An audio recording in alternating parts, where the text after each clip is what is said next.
F.M.R.L. Accento Remix, Chapter 2, Falling. A note, clusters, falling. A sequence, falling. A series of beginnings, repeated. The quartet after death, an end. Cycles mark the core of this book, knots, horizons. Poems. He wrote poems. This fraught relationship. Movements. A passing. The ephemeral nature of the fifth string quartet. The 43 sound units are a wholly decaying cluster. Before this quartet, I listen again. I hear decay as it comes into being. Sound is you, writing at the edge of sound.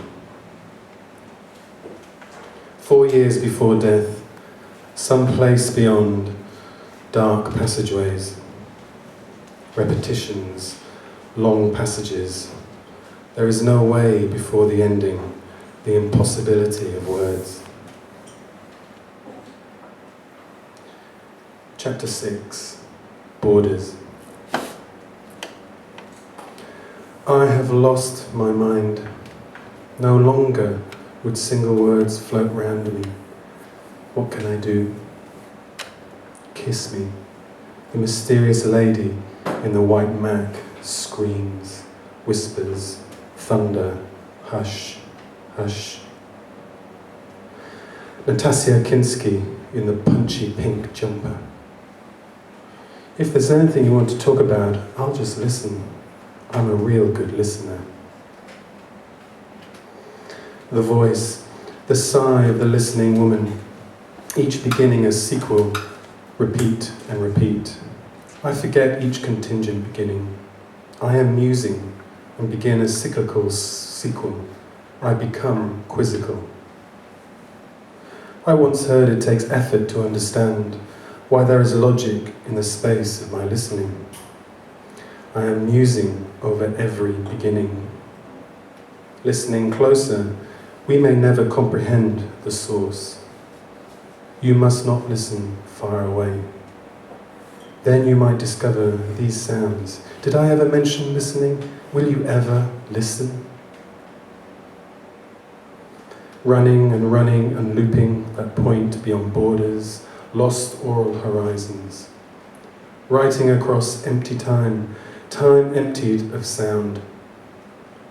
I no longer know how to write, truly. Full of longing, I have tried to fill my reading. Did I need to write impermanently? I am longing to write, but I cannot. I listen. My attention dwells on detours, edge, horizon, fugue, passageway toward the end of the world, a reversal of doubles. Explosions of meaning, words on edge, aftersound, hesitant status, aphasic words, speechless at the border. The world containing people at the end of their senses, language at the end. Words coiled up on themselves. Sound is too far, in a void and frozen. I write histories of listening into reading, into writing, and back. Beginnings that begin nothing. Beginnings that spin in transformation and change. I write these words as they lose their connection with habits. Let these words curl, wither. Let them be heard in their thinning. I hear words at the borders between language and mutilated words, the Sardinian smile. Listen to those vocal mosaics. I hear another fugue with so much echo. I hear another voice, the very last ending. I finally hear the thread that binds all this, a thread mixing frayed echoes, spinning motion, and fleeing song and breath. Chapter 11, Inner Voices. The chapel is quiet. I tune in, descend downwards. I know nothing of sounds of permanent origins. I tune inner voices. I collect thoughts around certain words, this intense listening to one's own depth.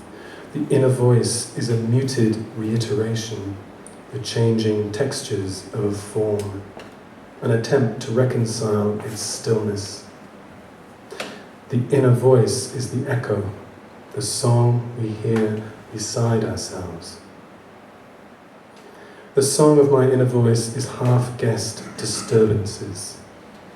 To find the sound of that song, I have taken the inner voice as a mould, and I have cast it in groups of words, rewrote it from memory, layered memory, as it corrodes, an echo cast into shape. The resulting texts raise considerations about authenticity. Writing sound takes shape between the empty and the full. The cast is an archive of sounds and memories of listening. I talk to you as slow as possible so that you might be able to hear or just think. Your words take form, the sounds and the light. Each of your sentences seems to be slowly spoken. When I listened to you, I was hearing you with my eyes. Consider this body, its marks of impermanence. The inner voice attempts to climb the walls of its own substance. I recognize you in your gestures, your voices. I no longer recall which voice played their part in my understanding of you, a dream in stone. Outside, the day was grey and heavy.